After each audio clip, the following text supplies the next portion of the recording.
Ортасына тұрып жасап, мен жеймін. Сәлеметсіздер ме? Бүгінгі біздерде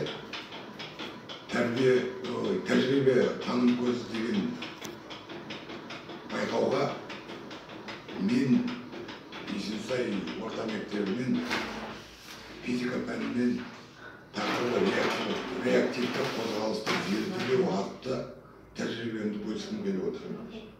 Бұл тәжірибенің жұмыстың мақсаты реактивті қозғалыстың тұрмыста көрсету. Енді қажетті құрал жабдықтар.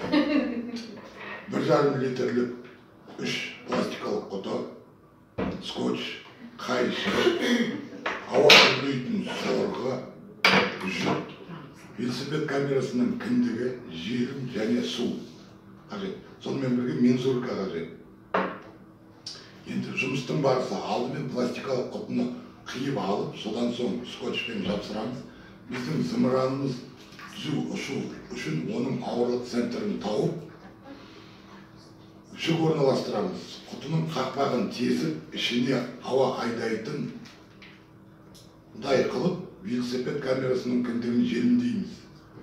Зымыранымызды өз қалауымызша әсемдеуге болады. Міне, біздерде бұрын жасаған өзіміздің зымыранымыз.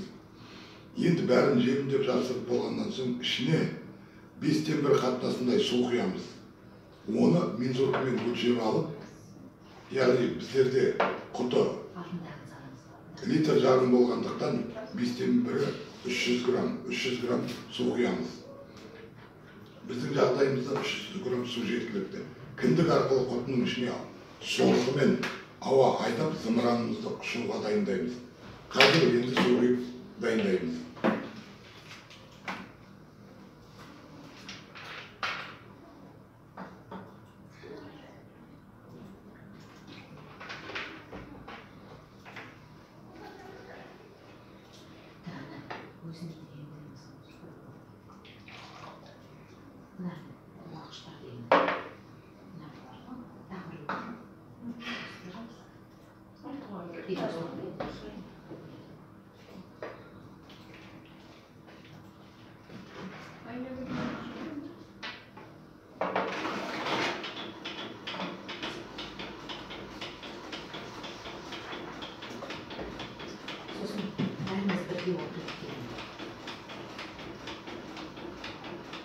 Bizim zımıranımız ұшуға дайын. Енді сорғымен ішіне ауа айдап,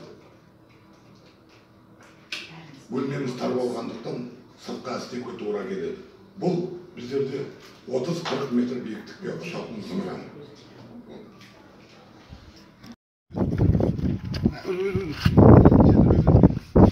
Басып тап.